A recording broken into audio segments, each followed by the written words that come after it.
Monsieur le Président, mes chers collègues, le hasard du calendrier fait que nous préparons la future programmation des programmes européens pour la séquence 2021-2027. Au moment même où dans le Royaume-Uni, les Anglais ont voté pour la troisième fois pour le Brexit et pour Boris Johnson. Je précise les Anglais, car la cartographie du vote indique que les autres peuples du Royaume-Uni ont fait un autre choix. L'Écosse, le peuple écossais, a voté pour 48 députés du SNP, le Scottish National Party, qui devient de fait le troisième groupe du Parlement britannique. Le pays de Galles a voté travailliste et vert, l'Irlande du Nord aussi, dans l'objectif de rester dans l'Union européenne. L'Écosse veut plus que jamais son indépendance, le pays de Galles y pense sérieusement, et l'Irlande du Nord veut la réunification, pendant que la République d'Irlande au sud s'y prépare. Alors la Bretagne doit plus que jamais affirmer son appartenance à l'axe celtique, de l'Écosse à la Bretagne en passant par les pays de Galles et l'Irlande, axe celtique dont le point d'arrimage sur le continent européen est la Bretagne. Le Brexit des Anglais fait pousser des ailes européennes de la liberté, de la démocratie et du progrès social ailleurs, dans un royaume désuni. Mon collègue Paul Molac l'a dit dans son intervention politique générale, le Conseil régional de Bretagne a démontré son efficacité dans la gestion des fonds européens. Et c'est la Bretagne, ses paysans, ses pêcheurs, ses villes et ses territoires ruraux qui risquent de souffrir et de pâtir des impacts du Brexit et de la renationalisation de la gestion des fonds européens.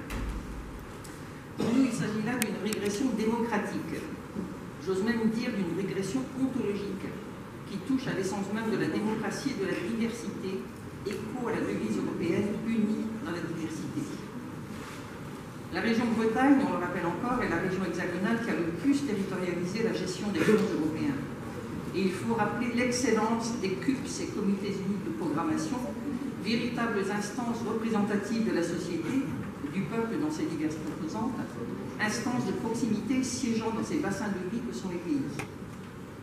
Nous avons su tisser là, Monsieur le Président, mes chers collègues, une belle étoffe sur la trame européenne et la liste politique.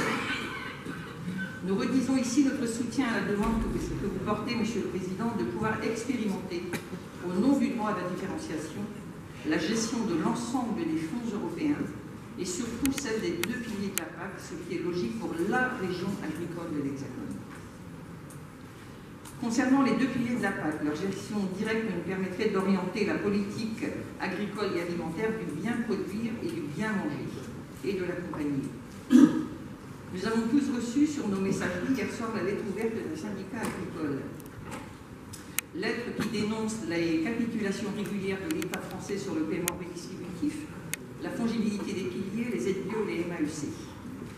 Que pour sa part, la région Bretagne a mobilisé pour accompagner financièrement 5000 paysans et exploitations agricoles.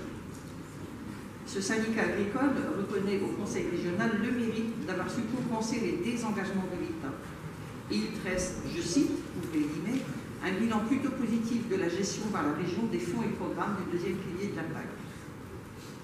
Notre responsabilité est grande dans un contexte européen et hexagonal incertain, avec la baisse des budgets de l'Union européenne d'un côté, la baisse du budget du Conseil régional de l'autre.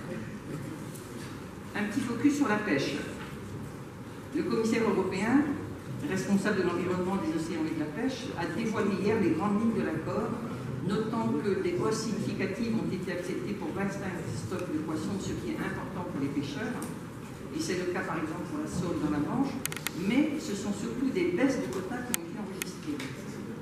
Celles-ci sont nécessaires si l'Union européenne tient à respecter dès 2020 l'engagement qu'elle a pris, à savoir que tous les poissons soient pêchés au rendement maximal durable, le RMD, qui vise à empêcher la surpêche et à préserver les sols halieutiques. On ne peut qu'être d'accord. Mais on ne peut aussi que dénoncer avec d'autant plus de force la privatisation des zones halieutiques de la mer Celtique par le Royaume-Uni, cette partie de l'océan Atlantique qui porte bien son nom, entre la Bretagne, l'Irlande, le Pays de Galles et les Cornouailles, là où les marins bretons n'auraient plus le droit de pêcher. Que faire et comment faire pour arriver à imposer que l'ouverture des eaux territoriales britanniques soit la condition à toute conclusion d'un accord ultérieur du Brexit? Voilà la question que nous posons. Malgré ce contexte flou, nous avons le fil rouge de la PESCOP, une solide stratégie au service d'objectifs politiques clairs, lesquels se paxeront aisément avec les programmes européens alliance efficace et pertinente entre le local et le global, le régional et l'Europe. Merci.